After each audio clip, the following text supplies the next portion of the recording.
বাংলাদেশের দিকে নজর রাখবো এই মুহূর্তে। আহমেদাবাদের স্মৃতি উস্কে দিয়ে বাংলাদেশে ভয়াবহ বিমান দুর্ঘটনা। ঢাকার একটি স্কুলে ভেঙে পড়ে বাংলাদেশের বায়ুসেনার প্রশিক্ষণ বিমান। একজনের মৃত্যু হয়েছে বলে এখনো পর্যন্ত জানা যাচ্ছে। বাংলাদেশের দমকল বিভাগ এমনটাই জানিয়েছে। তবে এই মৃতের সংখ্যা আরো বাড়ার আশঙ্কা, তার কারণ বেশ কয়েকজন গুরুতর আহত এবং তাদের হাসপাতালে ভর্তি করা হয়েছে। অন্তত 30 জনকে হাসপাতালে ভর্তি করা হয়েছে এবং যাদের মধ্যে বেশিরভাগই স্কুল পড়ুয়া। মাইলস্টোন স্কুল অ্যান্ড কলেজ, সেই প্রতিষ্ঠানের বিল্ডিং এর মধ্যে ভেঙে পড়ে এই বিমানটি, আর তারপরেই এই দুর্ঘটনা। উদ্ধার কাজ চলছে জোর কদমে। বায়ুসেনার F-7 বিমান। রাজীব চক্রবর্তী আমাদের প্রতিনিধি রয়েছেন আমাদের সঙ্গে। রাজীব, কিভাবে এই দুর্ঘটনা, এখনো পর্যন্ত কি জানা যাচ্ছে?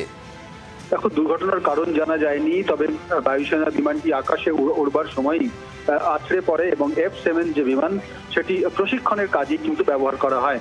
এবং যেটা খবর পাওয়া যাচ্ছে যে সেখানে পাইলট একাই ছিলেন এবং তিনি আছড়ে পড়ার পর তার মৃত্যু হয়েছে।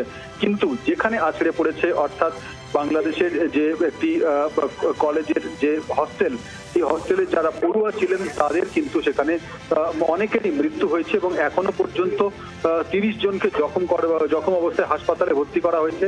তাদের অবস্থা আশঙ্কাজনক। অর্থাৎ এই যে এক পাইলটের মৃত্যু হয়েছে, তারপরে কিন্তু মৃতের সংখ্যা বাড়তে পারে। যে মাইলস্টোন কলেজ, সেই কলেজের ক্যান্টিনের ছাদে গিয়ে কিন্তু বিমানটি আছড়ে পড়েছে। আবারও জানাই যে F-7 এই বিমানটি প্রশিক্ষণের কাজে ব্যবহার করা হয়। বাংলাদেশের বায়ুসেনা তারা এই বিমানটি ব্যবহার করেন এবং আধিকারিকরা যেটা এখনো পর্যন্ত জানাচ্ছেন যে অনেককেই হাসপাতালে নিয়ে যাওয়া হয়েছে এবং তাদের চিকিৎসা চলছে। অনেকের অবস্থা আশঙ্কাজনক। কিন্তু যেটা তুমি প্রশ্ন করলে যে দুর্ঘটনার কারণ কি, বা এখনো পর্যন্ত কিন্তু দুর্ঘটনার কোনো কারণ জানা যায়নি। যেহেতু এটা একেবারে সামরিক বাহিনীর বিমান, সেহেতু এই সামরিক বাহিনীর বিমানে কোনো সাবোটেজ বা কোনো রকম ষড়যন্ত্র রয়েছে কিনা সেটা খতিয়ে দেখা হচ্ছে। আবার যান্ত্রিক ত্রুটি ছিল কিনা সেটাও কিন্তু খতিয়ে দেখা হচ্ছে। কিন্তু এই বিমান দুর্ঘটনায় খুব স্বাভাবিকভাবেই নানা রকম প্রশ্ন উঠেছে। কারণ প্রশিক্ষণের বিমান আকাশে ওঠার আগে কেন তার আগে থেকে যাচাই করা হয়নি, কেন পরীক্ষা নিরীক্ষা করা হয়নি, এই প্রশ্নগুলি উঠছে। দুপুর 1:06 বিমানটি আকাশে উড়েছিল এবং তারপর আকাশে ওড়ার পর কিছুক্ষণ পরেই সেটি আছড়ে পড়ে উত্তরা, ঢাকার উত্তরার যে এলাকা, সেখানে মাইলস্টোন কলেজের হস্টেলের ওপরে ক্যান্টিনে। এবং সেখানে দুর্ঘটনার পরে সেইখানে যারা ক্যান্টিনে ছিলেন তারা জখম হন এবং এখনো পর্যন্ত 30 জনকে হাসপাতালে ভর্তি করা হয়েছে। এবং এই ঘটনার পর এলাকায় কিন্তু উদ্ধার কার্য চলছে। এখনো পর্যন্ত উদ্ধার করা হচ্ছে অনেকেই। নজর রাখো রাজীব। ছবি আপনারা দেখছেন, একেবারে এক্সক্লুসিভ ছবি। ঢাকার উত্তরার কাছে মাইলস্টোন কলেজ, সেখানেই ভেঙে পড়ে এই বিমান। বাংলাদেশ বায়ুসেনার প্রশিক্ষণ বিমান। দাও দাও করে চলতে থাকে আগুন। বিমান ভেঙে পড়ার পর সেই ছবি আপনারা দেখছেন এক্সক্লুসিভ। সরাসরি চলে যাব নিউজ রুমে, সেখান থেকে রয়েছেন আমাদের প্রতিনিধি সৈকত। সৈকত, বায়ুসেনার প্রশিক্ষণ বিমান, অর্থাৎ ধরে নেওয়া যেতে পারে সেখানে বিমান চালক যারা, তাদেরকে প্রশিক্ষণ দেওয়া হয় বা হচ্ছিল, সেখান থেকেই কি এই দুর্ঘটনা? এখনো পর্যন্ত কোনো খবর কি পাওয়া যাচ্ছে কিভাবে এই গোটা দুর্ঘটনা? দেখো, একেবারে অনেকগুলি তথ্য এই মুহূর্তে আমার হাতে এসে পৌঁছেছে। ওই কলেজের, অর্থাৎ উত্তরার যে কলেজ, সেই কলেজের যিনি পিআরও বুলবুল আহমেদ, তিনি জানিয়েছেন যে সময় ওই বিমানটি ভেঙে পড়ে, বায়ুসেনার বিমানটি ভেঙে পড়ে, তখন ওই বিদ্যালয়ে, অর্থাৎ ওই কলেজটির পাশে যে বিদ্যালয়টি ছিল, সেখানে ক্লাস 7-এর ক্লাস চলছিল। তুমি ভেবে দেখো শুভদীপ, যে কি ভয়ঙ্কর, ক্লাস 7-এর ক্লাস চলছিল। সব ছোট ছোট বাচ্চারা সেখানে পড়াশুনো করছিল এবং একেবারে সেই সময় স্কুল টিচার, তিনি কিন্তু বিদ্যালয়ের ভেতরে ছিলেন, পড়াশুনো করাচ্ছিলেন এবং একেবারে ক্লাসরুম ভর্তি ছিল। বুলবুল বাবু খুব একেবারে এই তথ্য পরিষ্কার জানাচ্ছেন। এবং আরেকটি তথ্য আমরা যেটা এই মুহূর্তে জানতে পাচ্ছি, যে মোট 8টি মেডিকেল কলেজে ভর্তি করা হয়েছে, যার মধ্যে উত্তরা মেডিকেল কলেজ, যেখানে ওই বিমানটি ভেঙে পড়েছে, সেখানে 30 জনকে বার্ন ইউনিটে ভর্তি করা হয়েছে। দুঃখের বিষয় এটাই যে যাদেরকে বার্ন ইউনিটে ভর্তি করা হয়েছে, এদের মধ্যে 90 থেকে 95% হচ্ছে সব স্কুল পড়ুয়া। তাহলে আমরা যেটা আশঙ্কা করছিলাম, যে যেহেতু একজন পাইলটই ছিলেন বিমানটির ভেতরে, একজনেরই মৃত্যু হয়েছে, স্বাভাবিকভাবে বাকিরা তাহলে কারা? ঠিক আহমেদাবাদের মতো, যেখানে ওই কলেজটির ওপরে বিমানটি ভেঙে পড়ে, মেডিকেল কলেজের ওপরে, সেখানে অনেক বেশি ক্যাজুয়ালিটি হয়েছিল, অনেক মানুষ মারা গিয়েছিলেন। এক্ষেত্রেও কিন্তু তেমনটাই হয়েছে। এবং জি24 ঘন্টার হাতে আরও একটি এক্সক্লুসিভ তথ্য আমাদের হাতে এসছে। বিমানটিতে যে পাইলট ছিলেন তৌকির ইসলাম সাগর, তার ছবি জি24 ঘন্টার হাতে রয়েছে। অর্থাৎ যে পাইলট যিনি মারা গিয়েছেন, আপাতত তাকে নিখোঁজ বলে ডিক্লেয়ার করা হচ্ছে। সেই পাইলটের ছবি একমাত্র জি24 ঘন্টার হাতে। তার নাম লেফটেন্যান্ট তৌকির ইসলাম সাগর। তার কিন্তু মৃত্যু হয়েছে বলে আপাতত মনে করা হচ্ছে। এবং আরও একটি তথ্য আমি দর্শকদের জানিয়ে রাখতে চাইব যে মোহাম্মদ ইউনূস যিনি প্রধান উপদেষ্টা, তিনি কিন্তু এই মুহূর্তে জানাচ্ছেন জাতির অপূরণীয় ক্ষতি হয়েছে। একটা প্রেস বিবৃতিতে এই বার্তা একেবারে দিয়েছেন তিনি। সঙ্গে থাকো সৈকত।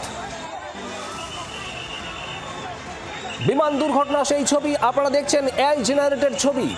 বাংলাদেশের বায়ুসেনার প্রশিক্ষণ বিমান, এই প্রশিক্ষণ বিমান F7, এই বিমানে একজনই চালক ছিল সেই মুহূর্তে, দুর্ঘটনার মুহূর্তে। বেশ কিছুক্ষণ ধরে আকাশে উঠছিল বিমানটি এবং তারপরে দুর্ঘটনার কবলে পড়ে। বাংলাদেশের ঢাকার উত্তরার কাছে মাইলস্টোন কলেজ, সেই কলেজেরই বিল্ডিংয়ে আছড়ে পড়ে বায়ুসেনার এই বিমান। পাইলটের মৃত্যু তো হয়েছে এবং তার পাশাপাশি বেশ কয়েকজনের মৃত্যু হয়েছে। এখনো পর্যন্ত নিশ্চিত খবর না পাওয়া গেলেও তেমনটাই আশঙ্কা করা হচ্ছে। প্রচুর মানুষ আহত, জখম হয়েছেন প্রচুর মানুষ, যাদের একাধিক স্থানীয় মেডিকেল কলেজ, সামরিক হাসপাতাল সেখানে ভর্তি করা হয়েছে।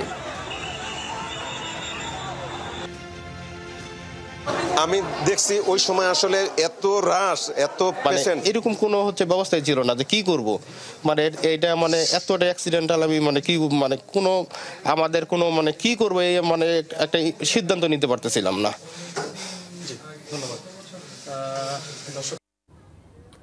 নিউজ রুমে সরাসরি যাব আরো একবার সৈকতের কাছে। সৈকত, তুমি যেমনটা জানাচ্ছিলে, তৌফিক ইসলাম সাগর লেফটেন্যান্ট এবং তিনি ওই বিমানটি চালাচ্ছিলেন।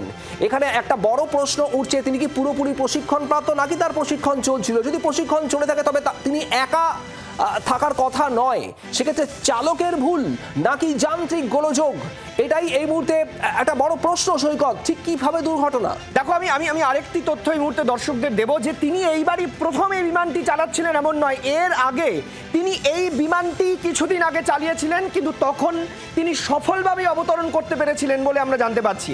আমি ছবিটা একটু দেখাই। এই হচ্ছে পাইলটের ছবি, যিনি মারা গিয়েছেন তৌকির ইসলাম সাগর। আমরা যেটা এই মুহূর্তে দর্শকদের দেখাবো, একেবারে জি24 ঘন্টার এক্সক্লুসিভ সেই ছবি। তৌকির ইসলাম সাগর, যার মৃত্যু হয়েছে, লেফটেন্যান্ট পদমর্যাদায় তিনি এই বিমানটিকে ওড়াচ্ছিলেন এবং তার মৃত্যুর কারণ হিসাবে, যদিও তাকে এখনো পর্যন্ত নিখোঁজ বলে তার বেঁচে থাকার কোনো সম্ভাবনাই নেই, যেভাবে বিমানটি ভেঙে পড়েছে তার বেঁচে থাকার কোনো সম্ভাবনা নেই। আমি স্বাভাবিকভাবে যেটা আপনাদেরকে জানাবো যে প্রায় 8টি মেডিকেল কলেজে এই মুহূর্তে ভর্তি করা হয়েছে প্রায় 30 জনকে, যার মধ্যে উত্তরা মেডিকেলের বার্ন ইউনিটে রয়েছেন প্রায় 25 জন। এই মুহূর্তে আমি দর্শকদের জানানোর চেষ্টা করব যে কোন কোন মেডিকেল কলেজগুলিতে ভর্তি রয়েছেন।